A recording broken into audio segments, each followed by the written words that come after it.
নতুন একটা সকালে নতুন একটা ভিডিও নিয়ে চলে আসলাম। রত্নার দুই রত্না আমি রান্নাঘর থেকে আমি আমার ব্লগটা আজকে শুরু করলাম। বাসন টাসনগুলো সব মেজে রেখেছি, এগুলো সব এবার তুলে ফেলে জল ঝরিয়ে এখানেই রাখবো, নিচে স্ল্যাপে ঢোকাবো না, এখানেই রাখবো যেহেতু নিরামিষ চলছে। আজকে রুটি করব, জানো তো, তাই রুটি করব। মাও রুটি খুব পছন্দ করে, তো দাদাভাইকে বললাম, তো দাদাভাই বলে করো তাহলে। কিন্তু মা তো যেহেতু খাওয়া বারণ, খেতে খুব পছন্দ করে, আগে একবার দিয়েছিলাম রুটি, ওই জন্য ভাবলাম যে আজকে একটু করি, দেখি দিই। তা যেইভাবে তো সেই কাজ, চাটা করেছি, চা হয়ে গেছে, এবারে আটাটা মাখবো। এই দেখো চা হয়ে গেছে, চা ঢাকা দিয়ে দিয়েছি, এবার আটাটা মেখে নিই। আজকের ওয়েদারটা না খুব সুন্দর, বেশ চকচক করছে, বেশ ভালো রোদ উঠেছে। তোমরা যারা নতুন বন্ধু আছো তারা যদি আমার ওই ভিডিওটা দেখে থাকো তাহলে জানবে এটা কী গাছ বলো তো। এটা একটা বেল গাছ। এত ভালো না গাছটা, গাছের জাতটা খুব ভালো। গাছটার মধ্যে না বেল পুরো ভর্তি। দাঁড়াও দেখি, দেখা যাবে আপনাকে, দাঁড়াও একটু জুম করি, বুঝতে পারছো বেলগুলো? এই দেখো এই দেখো এই দেখো বেল, অনেক বেল আছে।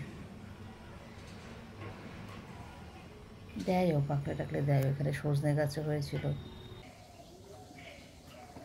আটাটা মেখে নিই, আটাটা মেখে নিয়ে রুটিটা করে নিই। রুটি করবো আর কুমড়ো আলুর তরকারি করবো।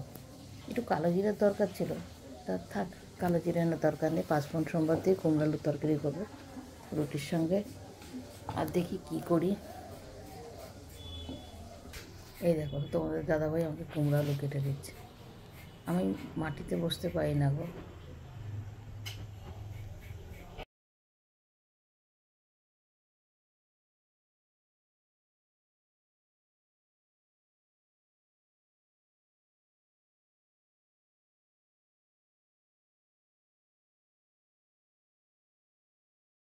কোমরে ভীষণ যন্ত্রণা হয় মাটিতে বসলে। তোমার দাদাভাই আমাকে অনেক হেল্প করে দেয় গো, নাহলে আমার পক্ষে সম্ভব হতো না। অনেক হেল্প করে দেয়। তবে তো আগেও বলেছি আমি, আমার কোনো হেল্পিং হ্যান্ড নেই, সব কাজ আমি নিজেই করি। আর যতটুকু যা হেল্প আমার দরকার হয় তোমার দাদাভাই আমাকে করে দেয়। তার রুটিটা বেলে নিই, বেশি হয়নি, অল্প একটু কটায় লেচি হয়েছে, সেটা দিয়েই করবো। তোমার দাদাভাইও খুব ভালোবাসে, আমি তো সময় পাই না, ওই জন্য করতে পারি না গো। তাই ভাবলাম আজকে করি। তা যে রুটি করবো, আর আমরাও আজকে সেদ্ধ ভাতই খাবো। দুপুরবেলায় শিম সেদ্ধ আলু সেদ্ধ দিয়ে ভাত খাবো। এই খেতে খেতে 11:30 12টা হয়ে যাবে। তো চলো রুটিটা বানিয়ে নিই, রুটিটা বানিয়ে নিয়ে আসছি। ক্যামেরা না বিয়ে করার এক সমস্যা, ক্যামেরা ধরার তো কেউ নেই। আর এই বারবার করে করতে গেলে না পুরো মানে মোবাইলটা পুরো আটায় পুরো ভর্তি হয়ে যায়।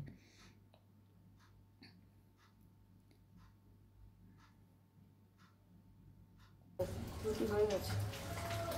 মাও রুটি খুব পছন্দ করে, দেখি একটু ঘুরিয়ে ফিরিয়ে একটু ব্যালেন্স করে দেওয়ার চেষ্টা করি। রুটিটা ভীষণ ভালোবাসে, ভালোবাসে মানে ভীষণ ভালোবাসে।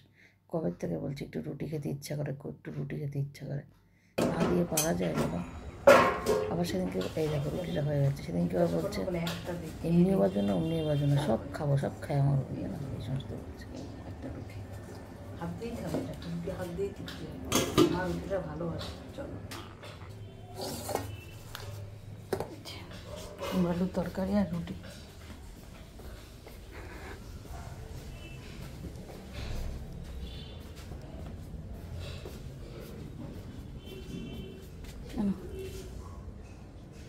চাইবে কিন্তু, হ্যাঁ কুমড়ো আলুর তরকারি রাখো, ওটা নাও খাও, হাত দিয়ে খাওয়া কিন্তু, গরম গরম হাত দিয়ে খাও, ভালো লাগবে।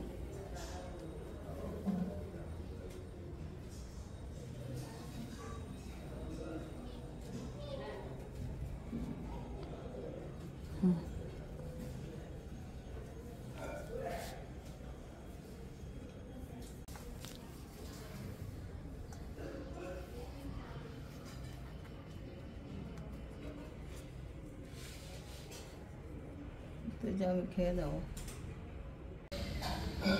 না জিভে তাতে রাখতে পারি না, ঝাল দিইনি।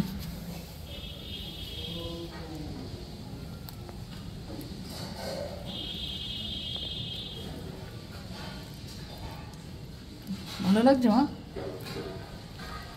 হুম, খাও। আমি আসবো তখন বলবো লাগলে।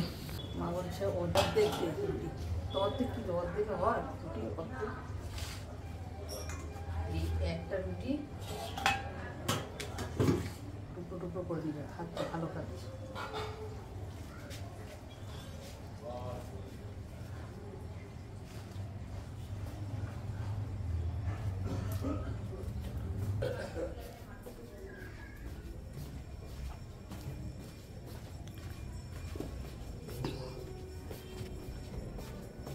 টুকরো টুকরো করে দিলাম।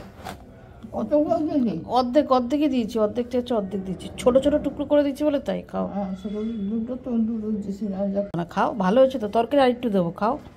না না আমার তরকারি আর লাগবে না, ঠিক আছে খাও। আমার রুটিও জলে ভিজাই দিবি। এই দেখো, এই দুটো রুটি দিয়েছিলাম, তার থেকে এইটুকুনি রাখছে। কি রুটি জলে ভিজিয়ে দেবো? এক পাশ জলে ভেজাবি, দেখবি নরম হয়ে যাবে। আচ্ছা, আমি তো নিচে রোদে গেছিলাম, এই রোদ থেকে আসলাম, তখন দাদাভাইয়েরও রুটি হয়ে গেছে। চলো আর এই দেখো রুটি দিয়েছি, হ্যাঁ একটুখানি আছে, লাগিয়ে নিও। লঙ্কা কম দিয়েছি তো, একটু কাঁচা লঙ্কা নিলাম, দিয়েছি লঙ্কা গালিনি, খেয়ে নি।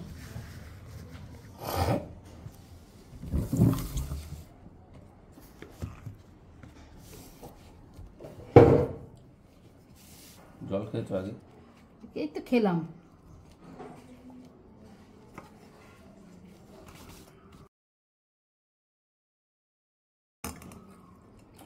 কখন করেছি রুটি?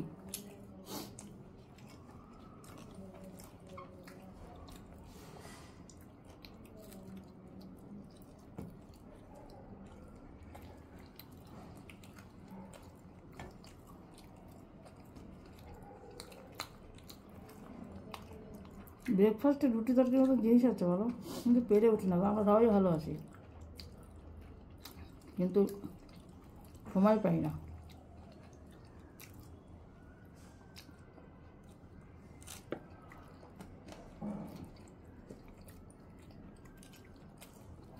কালকের থেকে কাকু বলছিল মাথা ঘুরাচ্ছে, মাথা ঘুরাচ্ছে, আজ সকালে বলছিল।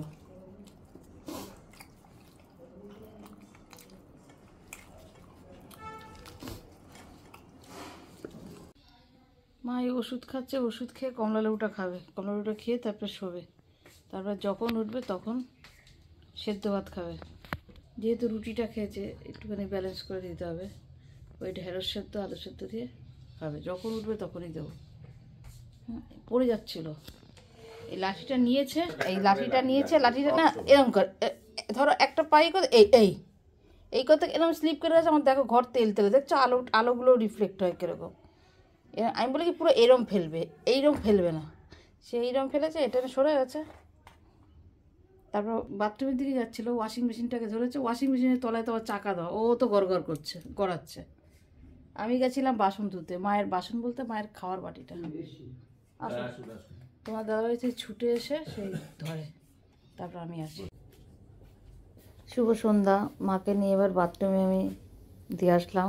মা ওখানে বসে বাথরুম পটি চা করার করবে, করার পর তারপরে মাকে পরিষ্কার করে ধুয়ে নিয়ে তারপরে ঘরে আসবো।